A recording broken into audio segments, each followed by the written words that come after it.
Okay, so hello, good day everyone. Kahit may lindol dito kanina madaling araw sa Negros, pero nakakakaba. At nako, Diyos ko, ewan ko lang, hindi ko alam kung ano ang nangyayari. At bakit ganito na ang mundo. So magdasal tayo. Meron akong ipapakita sa inyo na mga cute na kuting. Ito oh. Yun. Yun ang mga nanay nila. Iyon, ang nanay niyan ay iyon. Tapos ito, isa, dalawa, tatlo. Ito ang kanilang nanay. Ito ang gusto kong makita nyo. Kasi tingnan nyo, oh. Nakakulambo talaga yung kulay ng itim sa mukha niya. Diba? Talagang itim na itim. Talagang ginawa niyang sombrero yung kanyang pagkaitim. Tingnan niya. Non. Tingnan niyo, di ba? Yung pagkaitim niya, nakasombrero talaga sa ulo niya. Tsaka yung lahat ng puti ay nasa simula dito hanggang sa tiyan niya yung puti. Ayun, ang cute. Diba? Tsaka ang tataba ching. Dito ka lang palangga. Dito ka lang. Tutse. Higdaan ito ching.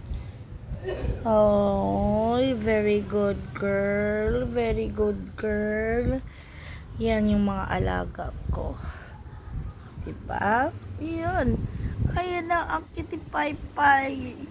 Oh, yung anak ng isa, inaalagaan na rin yan ng bagong panganak na yan. Oh, ayan oh. May nakita na naman sigurong kalaban doon sa labas. Kaya, yun ito muna yung sitwasyon ng bahay ko ngayon. Kasi, wala pa akong cabinet. At nag-uumpisa pa lang ako. Kinabahan nga ako kasi natakot ako kagabi.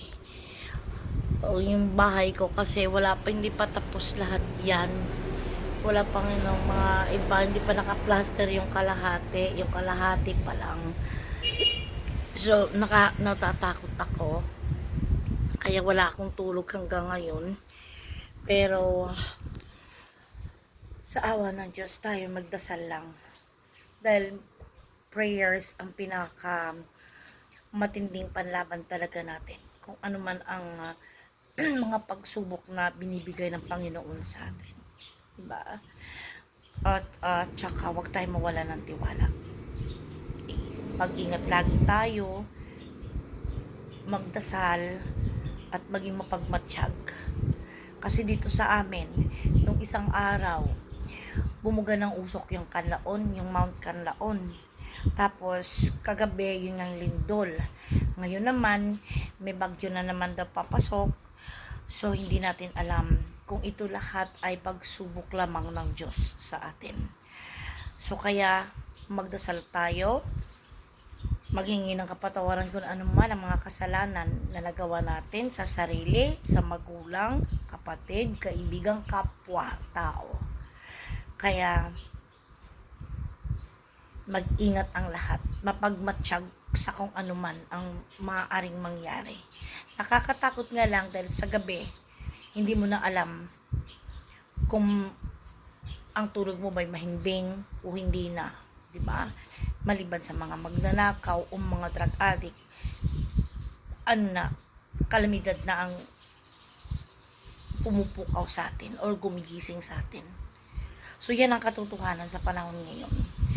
Dahil di ba nababasa nyo rin sa Bible na sinasabi rin ng Diyos doon na darating ang araw na maniningil siya dun sa mga makasalanan at hindi na nanampalataya ng may puso sa Kanya.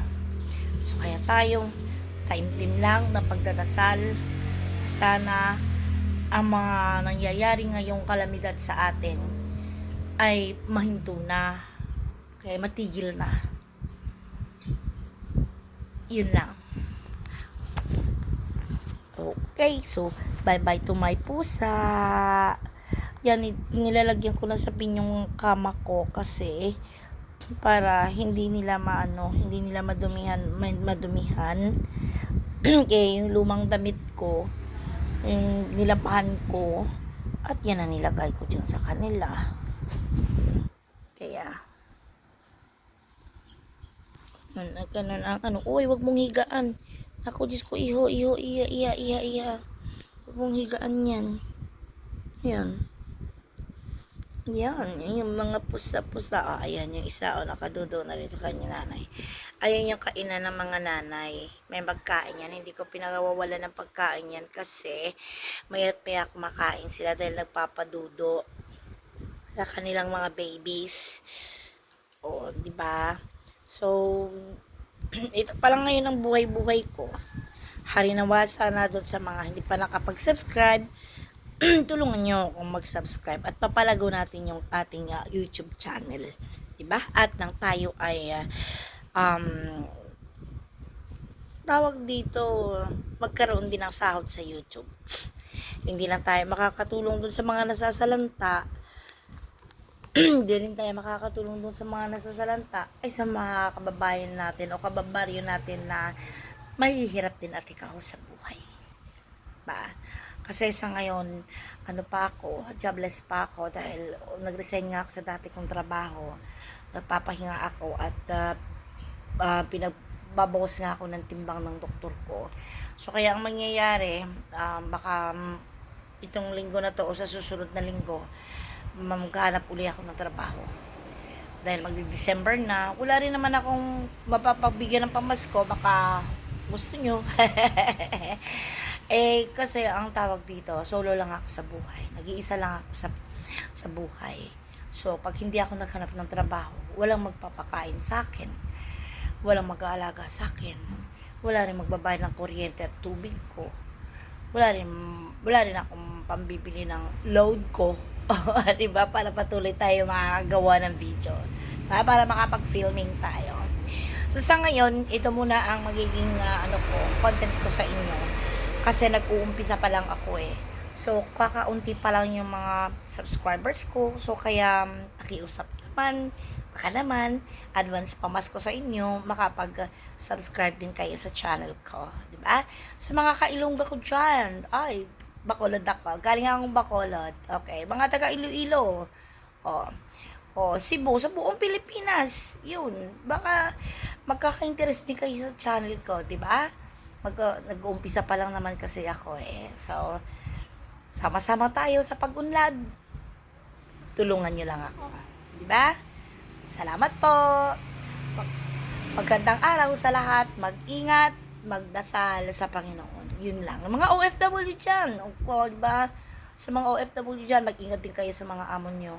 Kasi alam nyo kung bakit hindi natin alam yung kung ano ang pag-iisip o ugali ng mga amo natin. Lalo na sa mga bago dyan, diba? Makisama na lang tayo ng maayos, okay? At magdasal na sana ang mga amo natin ay mananatiling mabait, maganda ugali, at makapinoy. Diba? Sige, bye-bye. See you next time. See you next video. Bye!